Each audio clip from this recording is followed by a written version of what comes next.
Selamat malam, Assalamualaikum warahmatullahi wabarakatuh. Waalaikumsalam warahmatullahi wabarakatuh. Ya, ketemu lagi di podcast Mong Omong untuk episode ke-17. Nah, kali ini kalau biasanya omong itu di studio, kali ini ada yang berbeda ya. Kita keluar studio dan kita agak jauh keluarnya.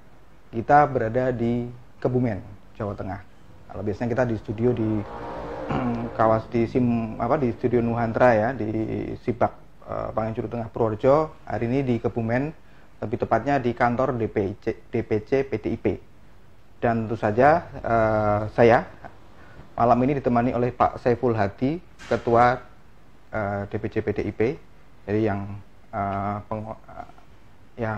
komandannya PDIP di Kebumen ini. Gimana kabarnya Pak Saiful? Alhamdulillah, kabar sehat, baik dan luar biasa. Ya, ini mulai rame ya ini Pak ya, mulai tahapan pendaftaran calon bupati dan wakil bupati ya Pak ya? Ya betul, ini sudah selesai pileg, berarti kita sekarang masuk pertempuran berikutnya yaitu pilkada. Oke. Jadi kemarin tensi politik semua turun gitu kan? Pilkada pileg, pilpres hangat panas. Nah ini sempat turun, kemudian ini mulai berangsur-angsur hangat lagi nih. Sebelum kita nanti akan bicara tentang bagaimana situasi politik di Kebumen dalam sudut pandang PDIP, utamanya dari sudut pandang Ketua DPC PDIP Pak Saiful Hadi, mungkin kita ngobrol dulu, perkenalan dulu nih Pak Saiful. Karena mungkin banyak juga mungkin yang belum kenal ya Pak Saiful Hadi. Pasti banyak lah ya, bukan orang terkenal. Iya, karena latar belakang Pak Saiful juga unik ya. Beliau tidak katakanlah terus-terusan di Kebumen terus ya, bahkan sekarang pun untuk periode kedua di anggota DPRD provinsi gitu, yang notabene pasti lebih banyak ngantor di Semarang gitu ya Pak ya. Mungkin bisa diceritakan kok bisa sampai menjadi ketua DPC PDIP ini apa ya istilahnya, arah-arahnya dulu gimana sih Pak, mungkin bisa diceritakan singkat. Oke, terima kasih. Ini Mong Omong yang sudah berkenan hadir. Mohon maaf jika segala sesuatunya banyak kekurangan. Perkenalan terlebih dahulu, saya Saiful Hadi, termasuk Korea. Korea yang alhamdulillah mendapat galah yang tepat, Mas Bambang Pacul atau Insinyur Bambang Wuryanto. Kemudian dididik oleh para senior partai di Semarang, di Provinsi Jawa Tengah, ada almarhum Bu Nuni. Beliau senior, ketua fraksi dan pengayom bagi para kader di Jawa Tengah. Juga dididik, dilatih oleh Ibu Agustina Wilujeng. Hari ini beliau adalah bendahara DPD, kemudian juga DPR RI, dan alhamdulillah setelah ditugaskan di Kebumen ada pembimbing baru lagi, yaitu Grandmaster Utut Adianto. Semoga nanti beliau tetap terus membimbing, apalagi kemudian ditemani dengan kawan-kawan yang luar biasa. Kawan-kawan pengurus DPC, kawan-kawan ketua-ketua PAC, dan para aktivis di Kebumen. Sekilas tentang Saiful Hadi itu begitu. Kemarin sempat ini ya Pak ya, baca riwayat hidupnya Pak Saiful Hadi, unik ya. Dulu sempat di dunia kesehatan makan mungkin ya Pak ya. Betul. Tapi sampai sekarang masuk ke dunia politik. Saya lahir di Desa Kalipoh, Kecamatan Ayah. Asli Jadi Logending naik Kebumen. Kalau sekarang Logending tidak begitu terkenal, Menganti yang terkenal. Jadi sebelah utaranya Menganti dikit. Ya kecil biasa, kalau anak desa pasti ngarit mencari rumput, rengge mencari kayu bakar untuk ngeneni sajeng kalau orang desa. Nah kemudian setelah lulus dari sekolah perawat kesehatan, saya menjadi perawat di PKU Muhammadiyah Gombong. Kemudian diangkat menjadi pegawai negeri PNS di Rumah Sakit Margono, Purwokerto. Kemudian masuklah waktu itu di masa-masa pra-reformasi. Nah, udah masuk ke pergerakan dan lain-lain. Pasca reformasi, nah baru karena itu saya keluar dari pegawai negeri pra-reformasi. Setelah reformasi selesai, saya akhirnya belajar usaha dan juga belajar berpolitik. Sehingga itu mungkin kalau ditanya SIKOM-nya dari mana ya, kalau mau gaya SIKOM-nya dari Open University. Universitas terbuka ya? Universitas terbuka. Ya. Begitu Mas. Yang ini saya tertarik dari kesehatan kemudian lompat ke politik. Apa yang membuat tertarik dengan dunia politik? Yang jelas kalau kita di dunia kesehatan mengabdinya hanya satu bidang. Kalau kita di dunia politik mengabdi dengan segala macam bidang. Oke. Ibaratnya kalau kita mau berbakti ini kesempatan mengabdinya lebih luas. Karena menjadi politisi nanti arahnya apalagi menjadi anggota dewan kan semua bidang kita perjuangkan. Betul. Kira-kira. Tapi kalau apa yang menarik dari PDI gitu kan biasanya pertanyaan begitu. Iya. Dahulu pertanyaan. Begini. Ya. Saya kenapa memilih PDI gitu? Ya, saya sering itu ketemu dengan orang. Misalnya petani, kita tanya, "Pak, Bu, seandainya Indonesia tidak merdeka, Bapak Ibu bisa nggarap sawah ini sampai panen enggak?" Jawabannya enggak. Kan begitu? Ya. Ketemu dengan para dosen, aktivis kampus dan sebagainya. Kalau Indonesia enggak merdeka, bisa enggak ini kampus berdiri kemudian ada pendidikan seperti ini? Oh, enggak bisa. Ketemu dengan pebisnis, sama. Jenengan bisa bisnis, bisa jadi kaya, punya mobil mewah dan lain-lain.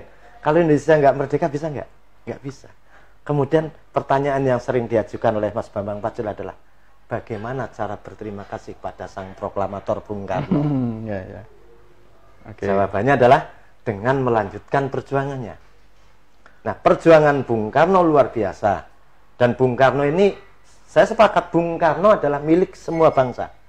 Bangsa Indonesia. Yeah. Bahkan milik dunia. Karena beliau juga berperan dalam dunia. Yeah. Maka, meneruskan perjuangan Bung Karno, dulu Bung Karno punya PNI di dalam merintis perjuangan kemerdekaan. Hari ini, ya ada PDI. Bukan berarti Bung Karno hanya milik PDI, bukan. Tetapi yang benang merahnya jelas. Antara PNI dengan PDI.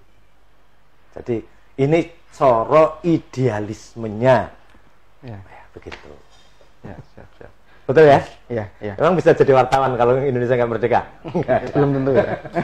Bahkan mungkin lahir juga belum tentu Pak ya. Tapi kita nggak tahu ya. Allah yang ngatur. Insya Allah yang ngatur. Iya, betul. Ini. Kemudian kalau untuk sekarang sudah berapa tahun ini Pak menjadi ketua DPC? Kalau jadi ketua kan baru satu periode, 2019. Saya merintis di PDI Perjuangan itu ya jadi kader. Dari simpatisan. Pertama Pak, anggota terus? Ya anggota, sering mendapat tugas, tugas siapa gitu kan, lama-lama menjadi badan saya. Dan yang pertama kali saya mendapat tugas adalah Wakil Ketua Baitul Muslimin Jawa Tengah. Bersama poro tokoh. Waktu itu gubernurnya masih Bibit Waluyo, wakil gubernurnya. Dan itu di Semarang ya? Di Semarang, Jawa Tengah. Kemudian setelah sekian tahun di Baitul Muslimin, kemudian ada yang namanya TOT, Training of Trainer, untuk perjuangan membumikan kinerja partai di Jawa Tengah. Nah, saya masuk dalam trainer, akhirnya lulus jadi trainer, masuk dalam Badan Diklat. Nah, disitulah ada yang namanya Ketua Badan Diklat, Insinyur Nuni. Itu luar biasa, melatih beliau istilahnya bersama pasukan, biasa tidur di tikar. Kalau kita lagi ada pilkada di Brebes ya kita kontrak rumah, tidur di tikar, makan bareng, habis itu berjuang ke lapangan, malam nanti evaluasi. Itu luar biasa. Tadi saya sebutkan Bu Agustin dan Bu Nurni. Kemudian ada pendidikan lagi. Dari pusat ada guru kader 4 pilar kebangsaan. Waktu itu Pak Taufik Kemas yang menjadi pencetus 4 pilar kebangsaan. MPR, untuk sosialisasi 4 pilar kebangsaan dibutuhkan guru kader. Nah, kebetulan Jawa Tengah 2 orang yang dikirim. Nah, alhamdulillah termasuk saya. Sehingga dari situlah muncul lagi yang namanya Badan Saksi Nasional. Badan yang mengurusi mulai dari merekrut, melatih, menempatkan saksi, kemudian ya otomatis ukur rambenya, termasuk honor dan lain sebagainya, sampai nanti hasil kerja saksi C1 kan dilaporkan, dikumpulkan, direkap. Jadi alhamdulillah saya tugasi menjadi Kepala Badan Saksi Jawa Tengah. Sampai tahun 2019 itu sampai ya? 2019 itu. Jadi pilgub, pilkada di mana saja di Jawa Tengah kan pasti ada TPS-nya, sampai kepada pileg. Jadi ini boleh dikatakan ya pusat data. Pusat data tentang suara. Ya, berarti Pak Saiful Hadi ini memang merintis dari sebagai kader itu dari awal, dari bawah ya, benar-benar dari badan sayap. Kan ada yang melalui dari ranting, PAC, DPC, ada yang melalui badan sayap. Oke. Nah, itu gambarnya seperti itu ya. Pak, luar biasa Pak Saiful. Iya, biasa aja. Tidak langsung apa ya. Kadang kan sekarang kan juga banyak yang model instan ya, atau langsung dapat. Yang model instan itu kan kalau perekrutan partai sedang butuh calon yang kira-kira terkenal punya duit untuk nyalon bupati lah, itu biasa. Kalau nah, kita Korea kok. Iya, kalau sebagai Korea melihat yang instan itu seperti apa sih tanggapan? Selama partai butuh dan memang belum bisa maju sendiri, ya monggo-monggo saja. Walaupun mungkin secara perasaan ya adalah. Tapi kalau itu udah keputusan Bu Mega, kok kita sih. Oh gitu ya. Tegak lurus gitu ya. Wah iya lah. Iya. Enggak tegak lurus ya, enggak kader, enggak prajurit. Siap. Nah, oke. Nah, sekarang kita mulai masuk ke Kebumen ini, ke pilkada lebih luas lagi ini. Iya. Gimana Pak tahapan untuk proses pilkada dari sudut PDIP DPC PDIP Kebumen sendiri seperti apa? Tahapannya sekarang sampai mana ini? Ya. Kalau sebelum bicara yang sekarang, kita flashback dulu biar kita paham peta ya. Boleh. Ya. 2019 DPC periode saya dan kawan-kawannya ada Mas Arembono, Mas Bambang Sutris, Bu Ristawati dan kawan-kawan ini menghadapi pilkada. Nah, waktu itu kader yang muncul banyak, tetapi juga ada yang bukan kader. Terakhir setelah digodok muncullah rekomendasi calon bupatinya Arief Sugianto dan Ristawati Purwaningsih dari PDIP. Dari PD Perjuangan. Kemudian saya declare setelah rekom turun, declare di hotel dulu namanya Hotel Mehotel, sekarang sudah jadi Grand Kolopaking. Di sana tagline-nya adalah bersama membangun Kebumen. Pola pikir yang waktu itu saya ajak kawan-kawan, kemudian akhirnya kami sepakat untuk bagaimana caranya agar pilkada tarungnya tidak terlalu keras dan juga tidak istilahnya biaya tinggi. Kenapa? Karena pilkada 2015 paslonnya 3. Paslon yang kalah kan otomatis 2. Satu masuk. Seorang pengusaha, calon bupati kalah masuk. Sekolah lah. Sekda masuk. Ketua DPRD masuk. Bahkan terakhir bupati terpilih masuk. Menurut catatan pengamatan saya, ini adalah salah satu dampak dari pilkada biaya tinggi. Itu. Ya. Maka kemudian saya mengajak kawan-kawan, ayo kami bareng-bareng yuk. Jangan terlalu keras lah. Kompetisinya. Maka berhasillah jadi kotak kosong lawannya. Karena toh menyadari. Semua partai itu ya? Atau berapa yang tidak ikut? 9 partai gabung semua. 9 partai gabung semua. 9 partai gabung semua. Karena figur Pak Arief Sugianto ini menjadi representasi dari semua partai. Sedangkan Bu Ristawati Purwaningsih adalah representasi dari PDI Perjuangan. Sebagai pemenang pemilu waktu itu. Dan belum pilkada sudah ada COVID, ditundalah hampir 1 tahun. Pilkadanya mundur. Ketabrak hari ini undang-undang pemilu serentak dan pilkada serentak, maka pilkada harus maju. Jadi ini bupati periode ini nih pilkadanya diundur, selesainya diajukan. Maka cara mengukur hasilnya nggak bisa standar umum. Kan umumnya 5 tahun dong. Ini cuma 3 tahun lebih dikit. Susah ya Pak ya. Susah. Kalau dibilang berhasil juga Ini ya parameternya mungkin. Nah, maka apa kalau PDI Perjuangan mengikuti ajaran Bung Karno, bahwasanya tugas utama dan pertama partai politik adalah menambah tenaga kaum marhen. Kaum marhen adalah kalangan bawah, kaum miskin. Artinya adalah indikator partai ini bekerja atau tidak.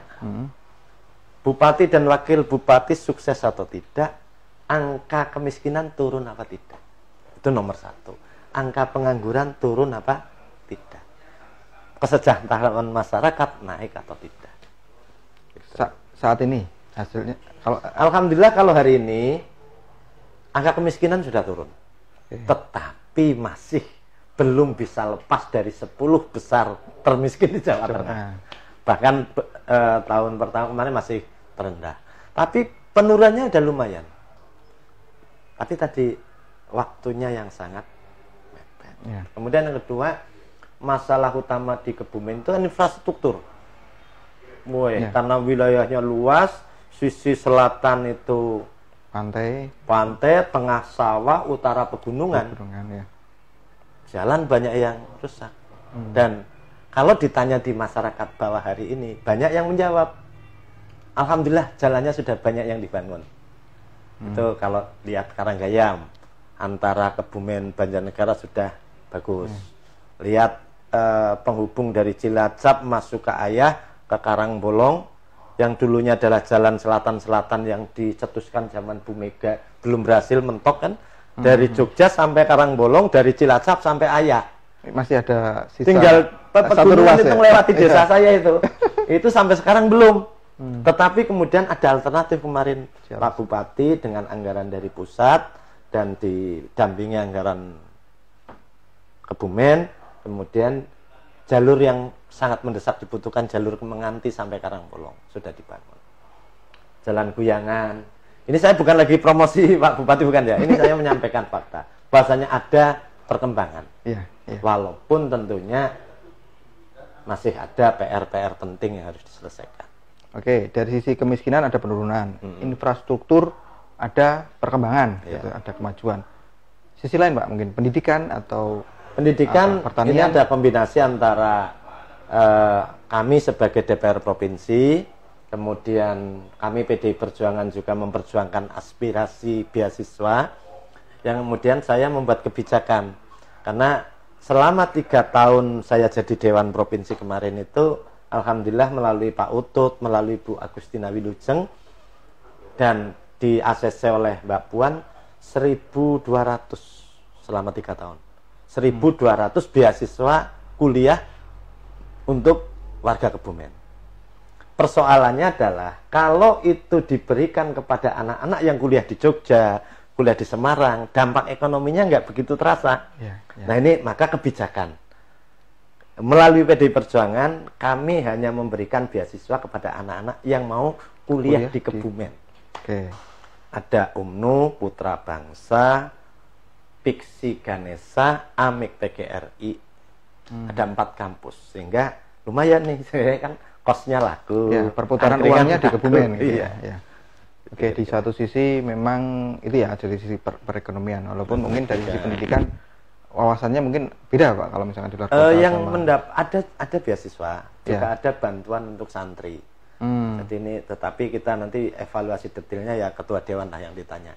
Tetapi bahwasannya kalau ditanya Arif Rista bagaimana? Kalau kita tanya di kalangan menengah ke atas, banyak kritik. Kritik yang sering muncul adalah tidak seimbangnya antara pembangunan mempercantik kota dengan yang lainnya. Lainnya itu apa? Ya misalnya jalan-jalan desa. Iya. Cenderung ke kota ketimbang ke desa gitu ya? Iya. Kalau yang namanya kritik kan boleh-boleh saja. Iya, boleh. Ya. Contoh pembangunan alun-alun. Tetapi kalau kita baca dari sisi positifnya ya mempercantik kota kan juga penting.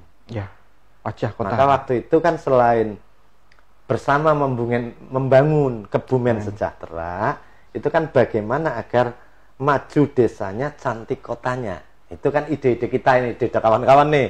Maju desanya, cantik kotanya. Nah ternyata oleh kalangan menengah ke atas ini kotanya sudah dipercantik nih, desanya belum begitu maju, kan begitu. Kritik boleh. Iya, ya, itu pendapat sebagian orang gitu ya. Sebagian orang. Titik lebihnya di mana Arif Rista ini? Kalau diundang acara-acara di desa datang. Jadi salaman dengan warga, ada pengajian, ada wayangan, ada selamatan dan lain-lain. Selalu datang ya Pak ya. Memprioritaskan. Ini masyarakat yang bicara ya, ya. bahasanya sering datang, sehingga merasa ada kedekatan dengan pimpinan emosional.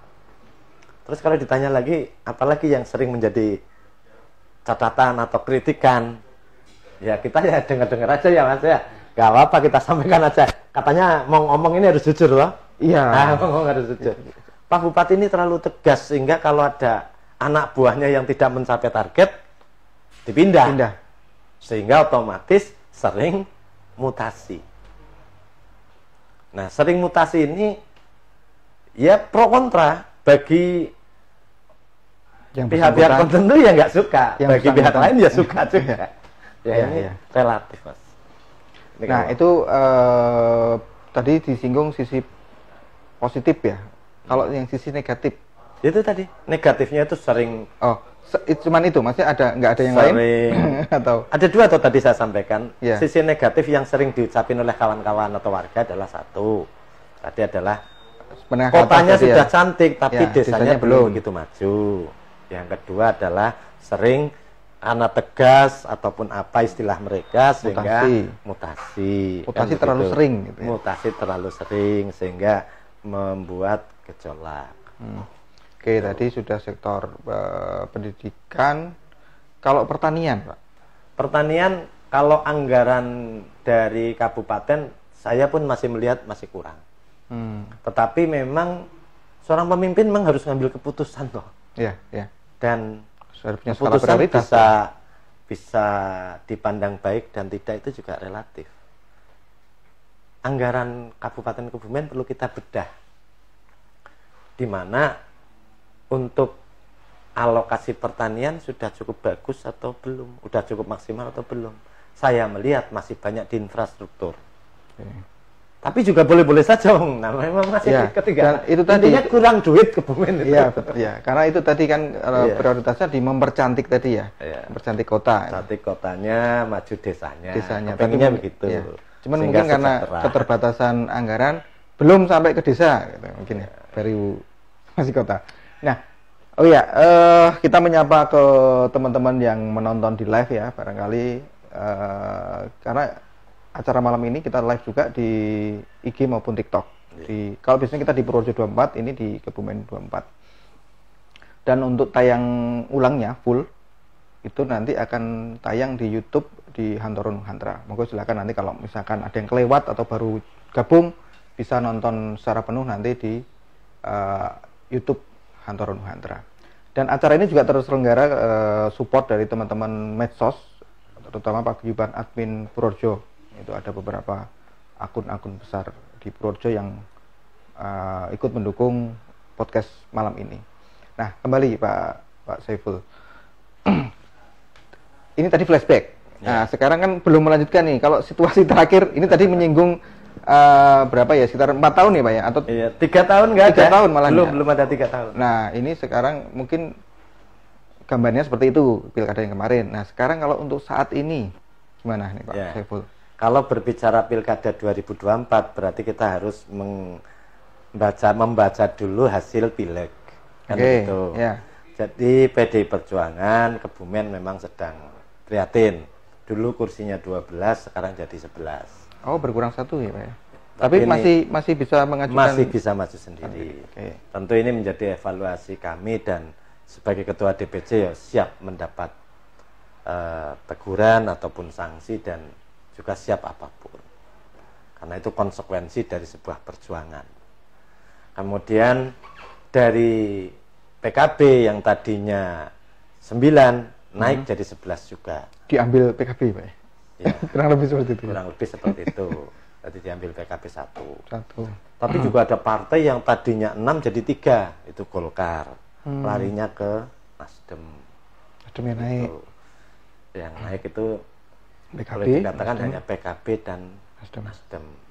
Gerindra tetap dari 7 menjadi 7. PAN juga tetap ya, PAN tetap. P3 tetap. Yang turun Demokrat dari 2 jadi 1. Jadi hanya ketuanya yang jadi. Dengan peta semacam itu kan kesimpulannya PDI Perjuangan Kebumen masih punya 11 kursi, bisa maju dewek. Kan begitu istilahnya. PD Pak ya. Tetapi dengan situasi Pileg dan Pilpres kemarin kan kita juga harus melihat apakah kuat kalau maju sendiri, kan begitu. Ini berbicara partainya dulu. Oke. Tentu dengan 11 kursi maju dewek kelihatannya terlalu kemaki, gitu kan begitu, terlalu kemaki, terlalu nekat. Tetap harus ada koalisi. Itu prinsip pertama. Yang kedua soal calonnya. Maka nanti bisa wawancara atau konferensi pers, karena kebetulan malam ini adalah malam terakhir pengambilan formulir. Ya, secara simpel hari ini ada 4 yang sudah ambil. Saya sampaikan berdasarkan urutan pengambilan. Yang pertama Ristawati Purwaningsih. Ini adalah wakil Bupati Kebumen. Terima kasih Bu Rista sudah ngambil formulir. Nanti kita tinggal lihat besok yang dikembalikan apa. Kan begitu, apa bupati atau wakil, atau nanti terserah DPP, itu kan kita nggak tahu besok. Kemudian yang kedua adalah ada seorang pengusaha dari Ambal yang punya bisnis di luar kota, tetapi kepingin mengabdi dan membangun Kebumen. Karena beliau datang dengan keinginan awal 2019 itu, 23 kemarin persiapan ya, itu menyatakan kepengen jadi bupati. Sudah lama keinginannya. Iya, saya sampaikan bahwasannya PDI Perjuangan tidak ngiler dengan dana yang panjenengan miliki. Kenapa? Karena jenengan belum kader. Maka pertanyaan beliau, bagaimana saya biar jadi kader? Nah, disinilah nyalek dulu. Kalau jenengan nyalek kabupaten kemudian jadi dewan, walaupun baru dilantik kan sudah kader internal namanya, kan begitu. Beliau daftar, ngambil formulir. Coba kita lihat nanti kapan dikembalikan. Kalau infonya Jumat ya, Jumat akan dikembalikan. Besok. Kemudian yang ketiga Pak Arief Sugianto, Bupati Kebumen incumbent. Beliau mengambil formulir tanggal 5, pas pembukaan pertama. Tapi waktu itu beliau di Belanda. Jadi yang datang akhirnya LO-nya, utusannya. Rencananya besok jam 2. Sudah kontak ya Pak ya? Kontak, akan mengembalikan sekaligus meminta kepada DPC untuk mengundang Ketua Sekretaris Bendahara PAC agar beliau nanti bisa menyampaikan visi misi. Sekalian paparan gitu Pak? Sekalian paparan. Nanti bareng, kemungkinan jamnya nanti berbeda dengan Bu Rista. Jadi jadwal besok yang akan mengembalikan formulir adalah Bu Ristawati dan Pak Arief Sugianto. Itu kemudian yang keempat, baru saja tadi siang ya, ini hadir mantan Sekda Kebumen, Pak Adi Pandoyo, tokoh senior. Walau soal politik di Kebumen beliau malah melintang. Udah. Semua orang tahu kenal kades Kebumen. Kebumen apal, sekdes ya apal. Kalau saya kan harus mau nelpon kades mana itu membuka HP dulu kan. Kalau dia sudah hafal. Ya. Tadi daftar, ngambil formulir. Infonya dari Pak Armbono, ketua panitia ini, ketua pendaftaran itu ngambil wakil ya. Nanti kita cek besok. Pengembaliannya kapan belum komunikasi. Nanti kita lanjut. Petanya semacam itu. Jadi hari ini ada 4 incumbent bupati dan wakil bupati daftar, pengusaha sekaligus kader internal Yulianto, Haji Yulianto, dan dari eksternal juga ada Pak Adi Pandoyo. Ya. Kalau jumlah 4 ini sesuai prediksi sebelumnya atau gimana Pak? Kalau yang sudah komunikasi sebelum pembukaan 5. Ini yang 1 sampai sore ini kok belum ngambil. Oh gitu ya? Iya. Jadi ada seorang jenderal yang pensiun sebentar lagi kemudian berencana mengambil, tapi sampai malam hari ini belum ada info. Ya kita juga nggak ngejar. Kalau besok sudah nggak bisa berarti? Kalau pengambilan formulir sudah nggak bisa. Kalau sampai dengan nanti jam 00 belum ngambil, dia bisa ngambilnya di mana? Di DPD. Oh, ya. Di Jawa Tengah. Jadi dia datang ke kantor provinsi tetapi ngambil untuk kabupaten. Masih mungkin, Mas. Masih mungkin. Tapi nanti urusannya sudah dengan tidak DPD. Di sini, ya. Administrasi dan sebagainya dengan sana. Tinggal nanti prosesnya seperti apa. Nah, hasil output ini nanti setelah pengembalian formulir itu nanti kan akan gimana prosesnya? Akan diserahkan yang pertama kan verifikasi administrasi. Jadi ijazah, persyaratan harus lengkap agar clear di KPU. Setelah itu berkas-berkas itu secara online maupun secara faktual dikirim ke DPD dan DPP. Karena tugas kita menjaring. Kemudian ada fit and proper test nanti. Nah, yang melakukan DPD. DPD Jawa Tengah melakukan fit and proper test. Itu dan bersamaan dengan kabupaten lain? Iya, biasanya ada jadwal yang jam sekian kabupaten mana, jam sekian kabupaten mana. Dan saya dulu tukang ikut petugas fit and proper test. Iya. Kalau hasil pastinya nanti kira-kira tanggal berapa? Kalau masyarakat hasil pastinya yang jelas adalah pendaftaran KPU itu kan akhir Agustus, sekitar tanggal 25. Ya. Paling lambat ya tanggal 24 gitu kira-kira. Ya, jadi masyarakat 24 Agustus paling lambat. Masyarakat maupun kader PDI mengetahui calon dari PDIP ya itu ya sekitar paling lambat. Jadi ada dua metode ya biasanya. Kalau yang memang dinamikanya kencang banget dan itu belum fix, itu biasanya last minute. Masuk daftar sikin nembe diumumke. Tapi ada kalanya jauh-jauh hari. Kayak Kebumen di periode kemarin jauh-jauh hari. Yang lain belum ada yang memberi rekom, PDI kasih rekom. Nah, baru bergenggeng ini kan. Ayo siapa yang mau ikut gabung yuk, ya kan gitu. Karena PD. Ya, situasinya begitu. Ya. Sudah ada komunikasi dengan partai lain, walaupun PDIP bisa mencalonkan sendiri, tapi sejauh ini sudah ada katakanlah sinyal-sinyal untuk koalisi atau menawarkan koalisi atau mungkin dari partai lain yang justru berkeinginan untuk gabung. Kalau komunikasi secara resmi tentunya belum, tetapi komunikasi tidak resmi. Mau ngomong lah kayak sana ngomong. Informal. Jadi ini yang membuat kemudian ada peta kan. Antar ketua DPC kan ya saling telepon, ngopi, ngobrol kan biasa. Kayak aku priwe, kayak priwe. Setidaknya yang sudah komunikasi dengan baik ada 4 partai. Saya nggak usah sebut dulu lah. Partai besar atau kecil untuk perolehan suaranya? Partai besar 2. Ditambah partai kecil 2.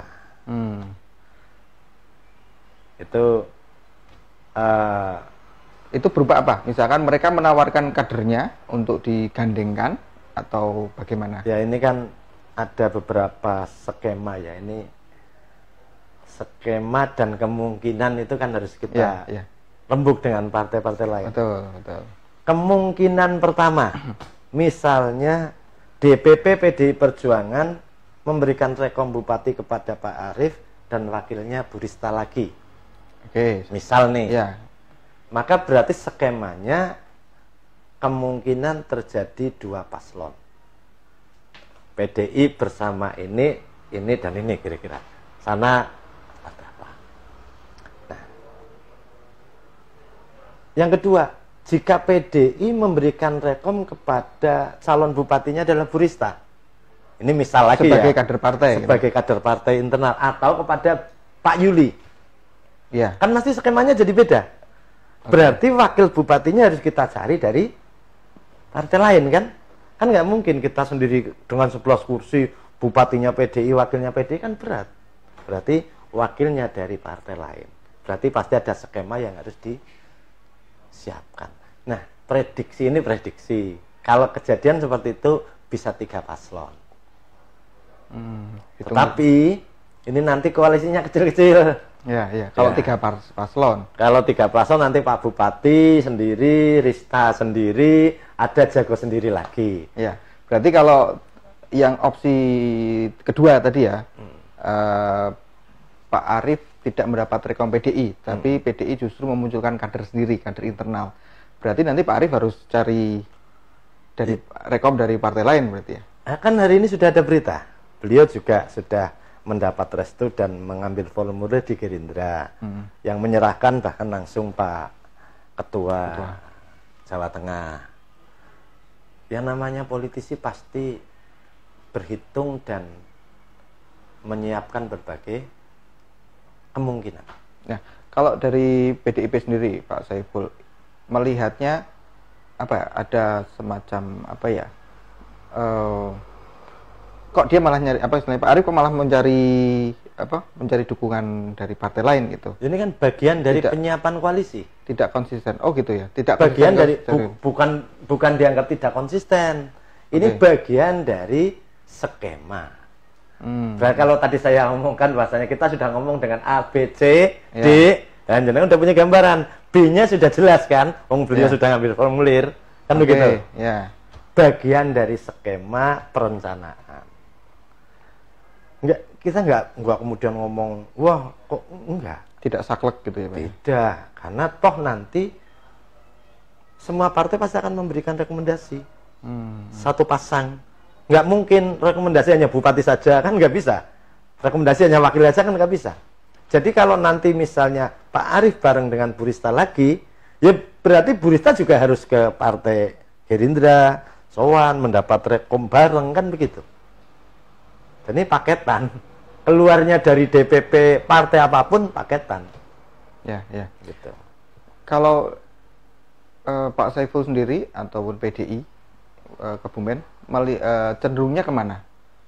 Maksudnya lebih apa ya? Lebih seneng atau lebih suka ke opsi yang mana gitu? Kalau saya sebagai ketua DPC tidak bisa bicara suka tidak suka. Ya. Tapi berhitung. Berhitung. Kemudian tentunya menangkap aspirasi.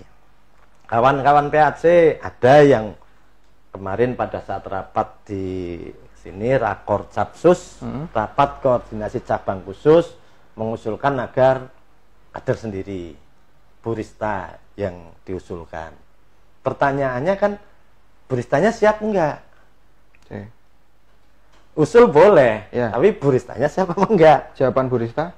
Ya nanti kita lihat besok, dia membalikan formulir apa. Oh, itu berarti belum dijawab ya pertanyaan itu ya? Politik itu nggak bisa dijawab dengan lisan tok, Bos. Oh gitu ya.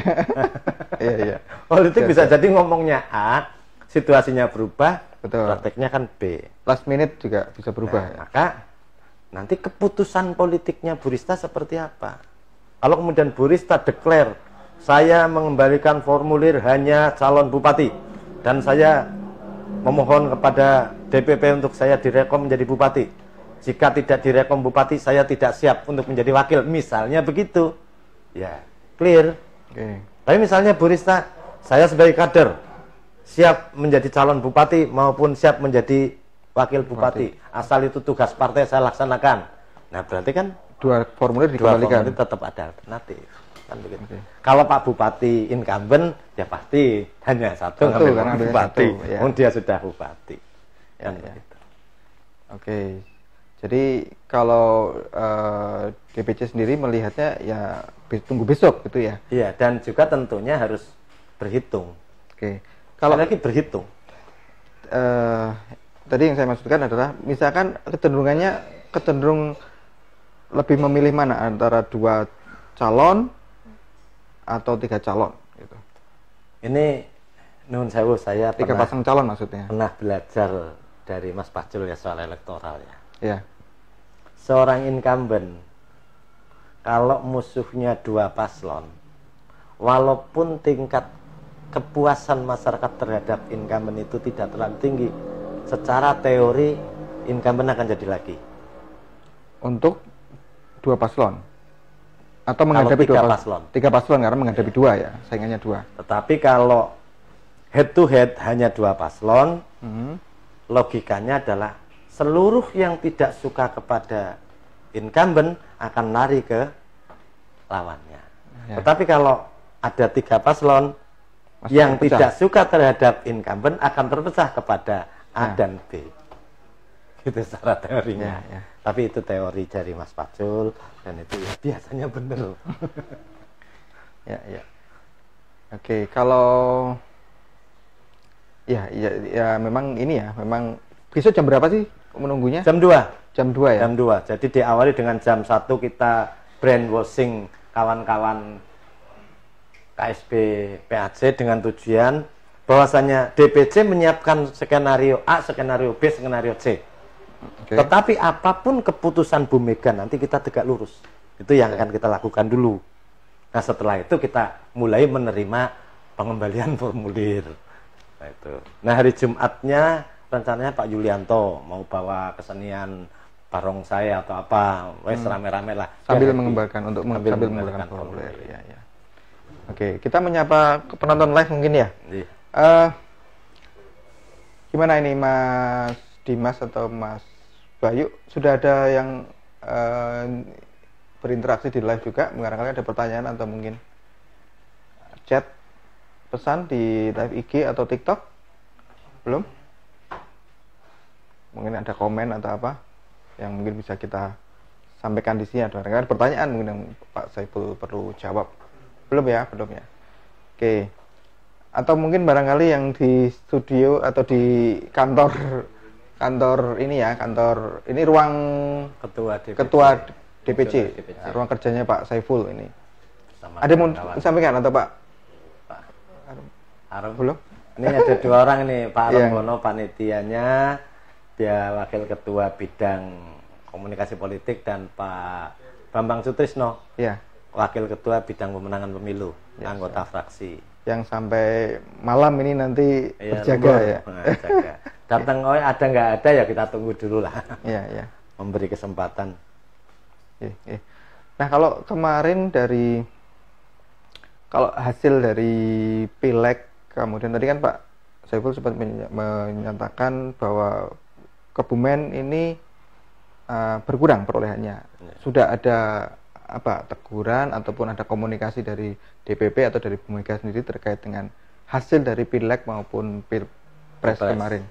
Jadi kalau Jawa Tengah ini kan basisnya Pak Ganjar Pranowo yang kemudian menjadi sasaran tembak utama untuk bisa 1 putaran, kan secara teori begitu. Maka mayoritas DPC di Jawa Tengah ini mengalami penurunan. Provinsinya juga turun, RI-nya juga turun. Dampak dari apa? Ya dampak dari Pilpres juga.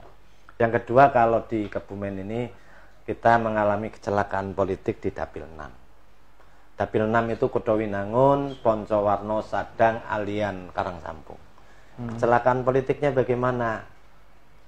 Jagoannya, pelurunya ternyata tidak ada atau belum bisa diluncurkan, logistiknya sangat kurang. Jadi di situ kemudian istilahnya kalau orang petinju ya ada yang lempar handuk lah. Oh iya. Kalau lagi tempur ada yang lempar handuk, kita nyusuli itu berat banget. Dan itu yang membuat kita turun. Tapi akan kita perbaiki lagi, tata lagi. Ya. Kalau Pilpres kita masuk rata-rata lah Jawa Tengah. Jawa Tengah itu rata-rata itu 30-an persen. Kita 31,5%. Secara total di Jawa Tengah itu 32 sekian persen. Masih di atas. Ya, masih di bawah rata-rata. Di bawahnya DPD tapi masih masuk rata-rata. Umumnya segitu. Jawa Tengah Ganjar Mahfud yang menang hanya 2 kabupaten. Boyolali dan Wonogiri. Tetapi di beberapa titik yang PDI-nya biasanya kuat banget kan, kemarin turun. Solo, bahkan tempat yang kita jadikan sebagai laboratorium kemarin kan juga kursinya turun 1. Jadi ini ya bukan membela diri ya. Kalau sanksi ya tentu siap. Apapun keputusan. Tapi belum ada komunikasi. Evaluasi teguran tentu ada, tetapi belum sampai pada taraf tentang positioning. Karena kalau dalam 1 kabupaten itu kan ada yang namanya 3 pilar. Pilar pertama adalah struktur partai, pilar kedua adalah eksekutif, pilar ketiga legislatif. Kalau sampai ini DPC yang sudah mapan, kan berarti struktur partainya kuat, punya bupati, wakil bupati, punya ketua dewan. Nah, di saat ada event besar semacam itu, penanggung jawabnya juga 3. Atas keberhasilan atau atas kegagalan itu ya ketua partai yang berada di eksekutif ya. dan juga yang menjadi ketua dewan. Karena itu adalah 3 simbol partai atau etalasenya partai. Ya, bahkan untuk Kebumen sendiri kan ketua DPR-nya tidak terpilih, Pak ya. Yang kemarin ya, periode kemarin. Ya, ini bagian dari strategi yang luar biasa lah. Jadi pileg ini boleh dikatakan pileg yang tidak normal kalau saya katakan. Gitu ya? Tidak normal. Tidak Tapi normalnya di apa, Pak? tidak normalnya begini. Peta sudah dibuat. Oke. Mengukur diri sendiri dan mengukur lawan juga sudah dibuat. Tetapi ada luar biasa yang turun di lapangan yang kita tidak bisa hadapi. Ibaratnya ya cara peluru niku ujug-ujug ono peluru akeh banget sing nembak sapa kira jelas. Tapi yang jadi sasaran tembak kita. Banyak perlu liar gitu ya. Ya, itu off the record aja nanti kalau kita ngobrol darat aja. Siap. Karena luar biasa, Mas. Tapi itu dampaknya sendiri besar nggak sih, Pak? Kalau misalkan Pak Saiful melihat ini ya, apa istilahnya figur ketua DPRD aja sampai nggak terpilih lagi. Dampaknya gitu. Besar banget. Jadi ini bukan hanya Kebumen yang mengalami. Oke. Ketua DPC Banjarnegara, mantan ketua dewan. Ketua DPC Kota Magelang. Itu juga ketua dewan. Jadi, bahkan di beberapa kabupaten yang lain. Ya. Batang. DPR provinsi itu juga ada ketua DPC DPR provinsi tidak berhasil. Itu mungkin berarti memang ada strategi besar di situ ya, karena memang ada tidak kebetulan ya. Gitu maksudnya. Bukan kebetulan. Kan ya kita ingatlah Pak Presiden pernah bicara 3 target. 1 menang 1 putaran 02. 2 PDI turun, 3 PSI masuk parlemen. Dan ini boleh dikatakan pileg termahal juga. Ya. Pileg termahal. Itu ya. Sudah termahal, kadang kita nggak tahu nih bahwasanya ternyata ada pasukan-pasukan yang sudah dipasang yang tiba-tiba nembaki orang umum yang kita kira dia kawan kita gitu. Ternyata bukan. Ternyata sudah kelain hati gitu, kita nggak tahu. Jadi perang, kalau ibarat perang ini juga ini Pak ya, mengidentifikasinya susah gitu ya. Ya kayak perang saudara lah. Kawan kita ternyata sudah bukan kawan lagi nih, kita kecolongan, banyak kecolongan. Dan ya itu tadi. Tetapi karena ini sudah lewat ya sudahlah. Jadi catatan kita saja bahwasannya apapun yang namanya pertempuran elektoral itu ya tetap penentunya kan 3.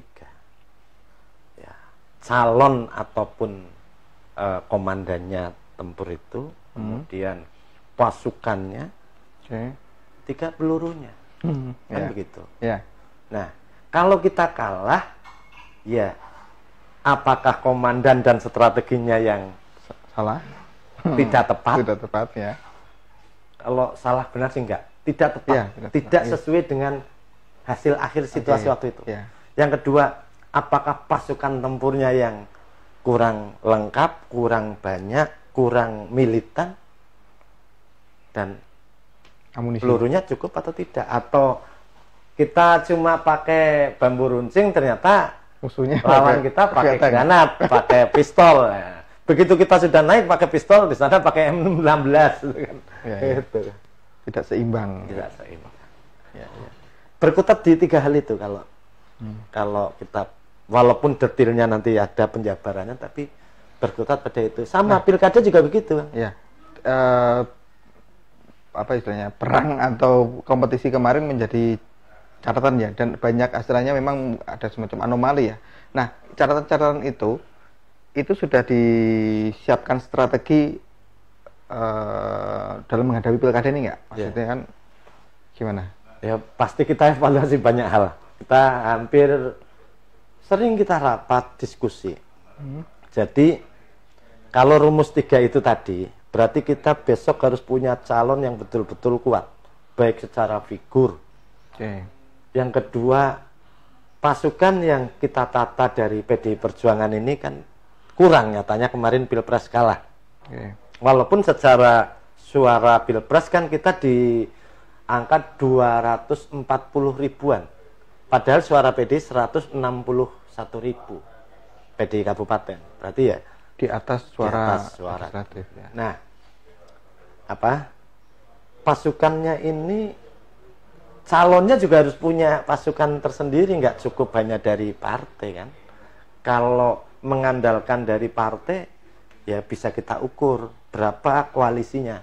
PDI berapa kursi, misalnya koalisi dengan partai apa itu berapa kursi. Nah berarti kan bisa kita hitung potensi suaranya. Belum cukup kalau untuk pilkada, belum. Berarti kan ada pasukan juga yang ditata oleh paslon. Yang berikutnya ya logistik atau pelurunya itu. Karena mohon maaf, hari ini pragmatisme masyarakat sudah semakin tinggi. Sudah apa istilahnya, gampang lupa dengan kebaikan atau bantuan yang pernah kita berikan di jauh hari. Maka sebenarnya ini saya pernah punya konsep hasil pengalaman ya. Dari periode pertama saya nyalek jadi DPR provinsi itu kesimpulannya adalah orang mau nyoblos itu karena ikatan darah, ikatan emosi, investasi sosial, dan ada D lah di belakang. Asal ini I3-nya bagus, D-nya kalah masih bisa menang. Nah, kemudian saya punya tanda-tanda ciri-ciri orang baik, Mas. Waktu 2019. Orang baik adalah orang yang memberi terbanyak terakhir. Memberi terbanyak terakhir. Iya. Waktu itu baru menjadi indikasi dan belum begitu nyata. Nah 2024 bisa jadi 3I-nya sudah lupa, yang dipilih, yang dianggap baik adalah yang memberi terbanyak terakhir. Ini yang pusing. Ini yang membuat pasukan yang logistiknya terbatas terkapar. Masuk akal. Iya, dan ya memang sih itu ya bisa kita rasakan sebenarnya, diakui atau tidak sih. Di lapangan ya kondisinya seperti itu ya. Nah, kalau Pak Saiful sendiri sebagai seorang politisi yang sudah lama berkecimpung ya di dunia politik, fenomena seperti ini ya, jadi fenomena melihatnya seperti apa sih? Pragmatis, kemudian nggak ada lagi idealisme. Iya, kemudian politik biaya tinggi, nah itu yang menurut saya ini juga Indonesia mau dibawa kemana gitu. Kalau Pak Saiful sendiri melihatnya seperti apa? Secara pribadi maupun secara partai sebenarnya kan sudah. Money politik ini berawal dari apa? Dari yang dilantik suara terbanyak. Kan begitu. Jadi proporsional terbuka, sistem pemilu dengan proporsional terbuka dengan bainim terbanyak membuat orang sesama caleg dalam satu partai justru bersaing, yang penting bainimnya banyak. Nah, maka cara mengembalikannya bagaimana? Maka PDI Perjuangan dari awal punya pendapat untuk proporsional tertutup. Jadi selama ini masih pakai bainim paling tinggi yang dilantik, selama itu pula bisa jadi sudah puluhan tahun di partai tapi nggak punya duit, nggak berani nyalek, bos. Akhirnya terpaksa, partai juga kan terpaksa kan? Kader sendiri banyak, senior banyak, tapi nggak punya peluru, nggak berani nyalek. Yuk akhirnya cari dari luar. Nah, akhirnya fungsi partai tidak berjalan dengan semestinya. Nah, sama jika loyalitas antara pemilih dengan partainya ini masih kuat, ada ideologi, ada tokoh sentral yang sudah wafat Bung Karno, tokoh sentral yang masih hidup Bu Mega, kan begitu. Ini menjadi loyal, menjadi pendeng gepeng tetap banteng. Nah, jika itu masih terawat dengan baik, walaupun calon bupatinya nggak begitu punya peluru, orang masih tetap, saya nyoblos calon bupati ini bukan karena dia kaya, bukan karena melihat siapa dia, karena beliau yang direkom Bu Mega, kan begitu. Sekarang berkurang. Sekarang jujur berkurang. Ya, ya. Menurun. Orang-orang yang militan. Karena dunia sudah pragmatis. Saya berangkat ke TPS, meluangkan waktu, mengeluarkan tenaga, harusnya saya ke sawah, harusnya saya ngojek, ya minta ganti dong. Ya, ya. Kan gitu nggak? Sehari kerja berapa gitu ya. Nah, ini yang saya sebenarnya dari awal tidak setuju dengan istilah pemilu atau pilkada pesta demokrasi. Mestinya apa? Mestinya adalah merawat demokrasi. Merawat, menjaga demokrasi. Karena pesta ini kesannya yo hura-hura ya. Hura-hura, seneng-seneng. 5 tahun sekali masa. Iya kan? Saya nggak mendapatkan. Jadi misalnya, saya sudah membantu irigasi, saya sudah membangun jembatan di situ. Bahkan pada saat masyarakat di situ kekurangan benih, saya carikan pakai duit sendiri, kemudian belikan benih. Tapi 4 tahun yang lalu sudah lupa ya Pak ya? Iya kan? Begitu mau pemilu, ini belum tentu semuanya ingat. Saya tidak katakan semuanya lupa ya, Ya. Belum tentu semuanya ingat. Gitu. Sama ini, karena dunia pragmatis. Dunianya sudah begitu. Berat. Ya. Ya, itu tadi ya Pak Saiful sendiri mengaku berat ya sebagai pelaku ya, Iya. pelaku dan ya, tapi Pak Saiful berhasil melalui itu ya, melewati tantangan itu. Alhamdulillah ya. Baik periode pertama maupun periode kedua, saya masih bersyukur menjadi terpilih kembali, dan boleh ditanya kepada kawan-kawan, apakah mereka memilih PDI Perjuangan Provinsi atau Saiful Hadi karena ada amplop yang disebar atau tidak. Itu saya nggak mau ngomong iya atau tidak, tapi boleh ditanya kepada kepada Oke. Habis ini saya tanya tim ya. Memang pernah itu dititipi amplop sekian untuk saya tanya. Ya. Karena memang tidak mampu juga Korea, bos. Tapi ada satu catatan, itu kawan saya yang di Magelang itu. Bainim kabupaten bisa 25.000. Dan itu karena programnya betul-betul dirasakan oleh masyarakat, dan itu terus menerus. Oke. Jadi ada program ya, nanti mungkin jadi bahan obrolan lain. Tapi suatu ketika bisa dijadikan narasumber karena beliau juga mentor. Namanya Grengseng Pamuji. Siap. Itu kayaknya juara 1. Perolehan Bainim caleg kabupaten 25.000. Bainim. Dan saya tanya, bagi amplop enggak? Enggak. Dan itu juga masyarakatnya tidak pelupa mungkin ya. Gitu ya. Ini atau gimana? program yang beliau jalankan hasilnya masih dirasakan terus sampai sekarang. Oke. Programnya apa ya? Tanya dia. Siap. Ada 2 yang luar biasa. Beliau awal 2024 nggak jadi, 2009 nggak jadi, 2014 jadi. Dengan suara yang tidak terlalu tinggi. Tapi 2019 melalui program pertanian dia berhasil naik menjadi sekitar 18.000. Ditambah ini program peternakan. Ini saya bocorkan aja. Jadi periode pertama dia fokus bidang pertanian, periode kedua dia fokus bidang peternakan. Pertaniannya masih jalan. Pertanian, peternakan. Dilanjutkan lagi. Ya. Dan hari ini dia juara 1. Oke. Kalau saya masih asal katut, masih asal ikut dilantik, bersyukur. Iya. Karena memang nggak gampang. Nah, yang tadi ya Pak Grengseng tadi, itu tidak Pak Saiful tidak tertarik untuk misalkan mengikuti meniru atau ATM ya? Kawan-kawan sebenarnya kemarin sudah kita ajak tapi belum memungkinkan. Dan ini ya kalau saya diberi kesempatan untuk tetap mengkoordinir kawan-kawan, mungkin akan tak wajibkan.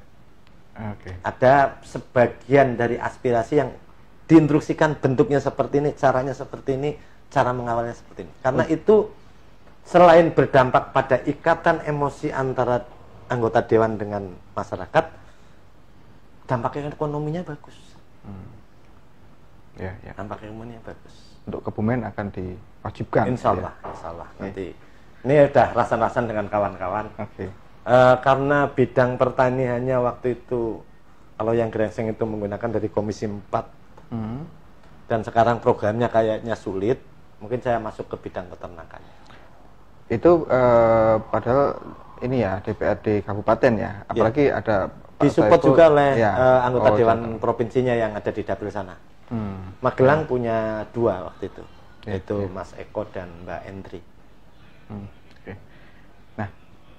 Nah, ini asik ya, kita sangat menambah wawasan ya dengan Pak Saiful terkait banyak hal tadi ya.